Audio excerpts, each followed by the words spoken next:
इन मामलों में इनकी कागजों में ही अधिकांश लीपापोती होती रही है। इसके साथ साथ अब ये आम आदमी पार्टी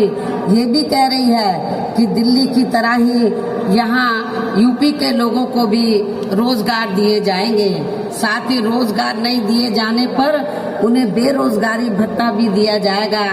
जिसमें भी रत्ती भर कोई सच्चाई नहीं है। ये बात बिल्कुल झूठ व हवाई है, क्योंकि यदि आम आदमी पार्टी ने दिल्ली में यहाँ बेरोजगार लोगों को रोजगार या बेरोजगारी भत्ता आदि दिया होता तो फिर दिल्ली में जाकर बसे यूपी व बिहार के लोगों को भी कोरोना काल में दिल्ली छोड़कर यहाँ यूपी व बिहार में वापस नहीं आना पड़ता। इसलिए अब यहाँ बीजेपी, सपा व कांग्रेस पार्टी के साथ साथ आम आदमी पार्टी, ओबीसी की पार्टी, शिवसेना व अन्य और भी पार्टियां जो अपने अपने वोट की खातिर अभी से ही यूपी की जनता को किस्म किस्म के वायदे कर रही हैं, तो वो केवल हवाई है, उसमें रत्ती भर भी दम नहीं है। वैसे भी इस बार चुनाव में सभी विरोधी पार्टियां अपने अपने चुनावी घोषणा पत्रों में कुछ ज्यादा ही प्रलोभन भरे चुनावी वायदे करने वाली हैं, जिनके बहकावे में भी प्रदेश की जनता को कतई भी नहीं आना है, जिन्हें सत्ता में आने के बाद ये पार्टियां अधिकांश अमल में नहीं लाती हैं। जबकि ये बात भी सर्वविदित है कि बीएसपी किसी भी चुनाव में अपना कोई भी चुनावी घोषणा पत्र आदि जारी नहीं करती है, क्योंकि बीएसपी कहने में बहुत कम बल्कि कार्य करके दिखाने में ही ज्यादा विश्वास रखती है। और इस मामले में बीएसपी का यहाँ 4 बार का रहा शासनकाल इसका खास सबूत है। इसलिए इन सब बातों को ध्यान में रखकर प्रदेश की जनता को अब चुनाव में विरोधी पार्टियों के किसी भी बहकावे में नहीं आना है, जिनका यहाँ के लोगों के प्रति असली चेहरा खासकर कोरोना काल में हमें काफी कुछ देखने के लिए मिला है, जिसे खास ध्यान में रखकर अब हमारी पार्टी का ये कहना है कि बीएसपी की सरकार बनने पर इस बार सबसे ज्यादा जोर हमारी पार्टी यहाँ के गरीब व बेरोजगार नौजवानों को रोटी रोजी के साधन उपलब्ध कराने पर ही लगाएगी, ताकि अब आगे इनको अपनी रोटी रोजी के लिए यहाँ अपने खुद के प्रदेश यूपी से कभी भी पलायन ना करना पड़े। और इस बार चुनाव में हमारी पार्टी का यही मुख्य चुनावी मुद्दा भी होगा। इसके साथ ही यूपी में हमारी पार्टी की रही चारों सरकारों ने यहाँ सब समाज में से खासकर दलितों, आदिवासियों, पिछड़े वर्गों, मुस्लिम व अन्य धार्मिक अल्पसंख्यकों तथा गरीबों, मजदूरों, बेरोजगारों, किसानों, छोटे व्यापारियों, कर्मचारियों, वकीलों व अन्य मेहनतकश लोगों के साथ साथ छात्रों, युवाओं, महिलाओं व बुजुर्गों आदि के हित एवं कल्याण के लिए जो भी योजनाएं व परियोजनाएं आदि चलाई थी, जिन्हें सपा व भाजपा सरकार ने अधिकांश रोक दिया है, तो उन्हें फिर से शुरू किया जाएगा। साथ ही प्रदेश में बिजली, पानी, स्वास्थ्य व अन्य रोजमर्रा की सभी जरूरतों को भी समय से पूरा किया जाएगा। इसके साथ साथ प्रदेश में खासकर शिक्षा के क्षेत्र में तथा अन्य और विभागों के भी कर्मचारी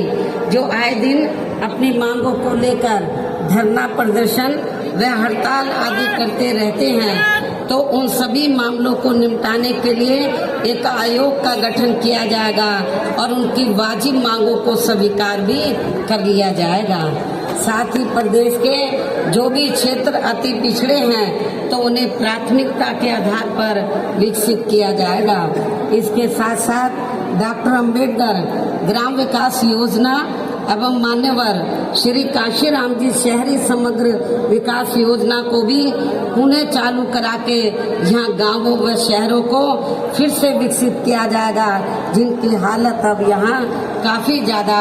खराब हो चुकी है। प्रदेश में अयोध्या, वाराणसी, मथुरा व अन्य सभी धार्मिक स्थलों पर लोगों की सुविधा के लिए बीएसपी की सरकार के पद चिन्हों पर चलकर वर्तमान भाजपा सरकार ने अभी तक जो भी कार्य शुरू किए हैं तो वे अभी पूरे नहीं हुए हैं, तो उन्हें बदले की भावना से रोका नहीं जाएगा बल्कि पूरा कराया जाएगा। इसके अलावा प्रदेश में सरकार बनने पर पहले नए हॉस्पिटल, मेडिकल कॉलेज एवं शिक्षण संस्थान आदि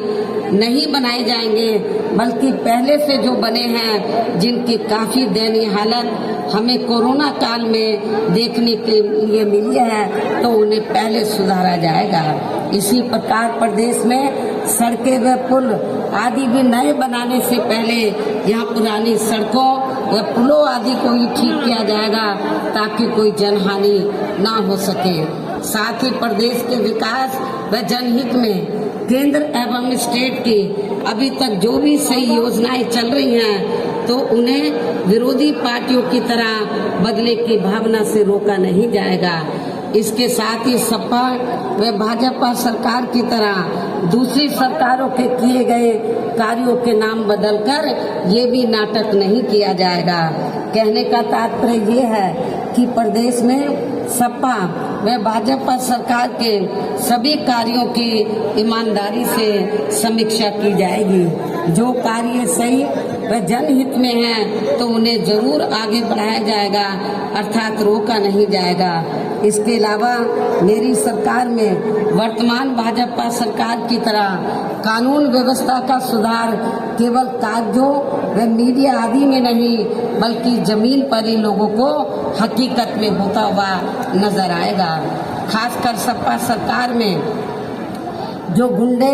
बदमाश व माफिया आदि खुलेआम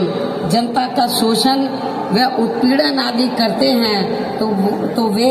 मेरी सरकार में आपको जेल के बाहर नहीं बल्कि जेल की सलाखों के अंदर ही नजर आएंगे जहां उनकी असली जगह होनी चाहिए। इस प्रकार से प्रदेश में सर्वजन हिताय व सर्वजन सुखाय के लिए यहाँ हर स्तर पर प्रदेश की पूरी तस्वीर बदल दी जाएगी। इतना ही नहीं बल्कि आज मैंने प्रदेश व आम जनहित में जो कुछ भी कहा है और इससे पहले पिछले महीने दिनांक 7 सितंबर को प्रबुद्ध वर्ग के हुए समापन कार्यक्रम के दौरान भी जो कुछ भी कहा है तो ये सभी कार्य यहाँ बीएसपी की सरकार बनने पर बिना पक्षपात एवं भेदभाव आदि के ही समय से पूरे किए जाएंगे। और इस मामले में विशेषकर किसानों, गरीब व कमजोर एवं असहाय लोगों की तथा यहाँ सर्व समाज में से बेरोजगार लोगों की भी समस्याओं को दूर करने की तरफ विशेष ध्यान दिया जाएगा। साथ ही सर्व समाज में से ब्राह्मण समाज की भी सुरक्षा, सम्मान एवं तरक्की आदि के साथ साथ यहाँ धार्मिक अल्पसंख्यक समाज में से मुस्लिम समाज के भी विकास एवं उत्थान व उनके जान माल आदि की सुरक्षा को भी लेकर पार्टी ने अभी तक जो कुछ भी कहा है तो उन पर हमारी सरकार द्वारा पूरी ईमानदारी व निष्ठा से जमीनी हकीकत में कार्य किया जाएगा तथा यहाँ की जनता को किसी भी मामले में निराश नहीं होने दिया जाएगा। वैसे भी बीएसपी किसी भी मामले में, मैं फिर इस बात को दोहराती हूँ कि वैसे भी बीएसपी किसी भी मामले में जो कहती है तो उस पर सही से अमल भी करके दिखाती है, यही बीएसपी की खास पहचान भी है। लेकिन इस मामले में सावधानी के तौर पर यहाँ मैं ये भी कहना चाहूँगी कि यदि यूपी की वर्तमान भाजपा सरकार ने यहाँ की जनता के प्रति अपनी जिम्मेवारी को पूरी ईमानदारी व निष्ठा से निभाया होता तो अब यहाँ विधानसभा के आम चुनाव होने के नजदीक यूपी की सरकार के साथ साथ माननीय प्रधानमंत्री जी व अन्य और केंद्रीय मंत्रियों एवं नेताओं आदि को भी यूपी की जनता को लुभाने के लिए अब यहाँ थोक के भाव में ताबड़तोड़ शिलान्यास, घोषणाएं व कच्चे कार्यों का भी उद्घाटन आदि नहीं करना पड़ता।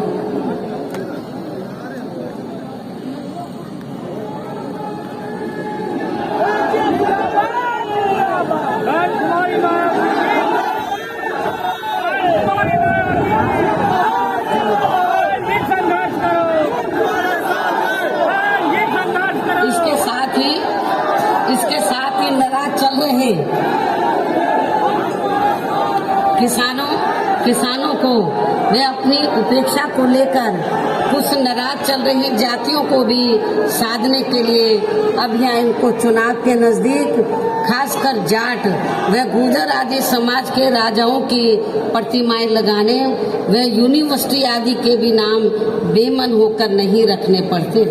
जबकि वास्तव में ये सभी कार्य बहुत पहले ही पूरे हो जाने चाहिए थे, जिनका अब सरकार के लोगों को यहाँ शिलान्यास नहीं बल्कि लोकार्पण व उद्घाटन आदि ही करना पड़ता। इसी प्रकार अब चुनाव होने के नजदीक इनको उन जाति के विधायकों को भी काफी दुखी मन से मंत्री आदि बनाना पड़ा है, जो जातियां इनकी कार्यशैली से काफी नाराज चल रही।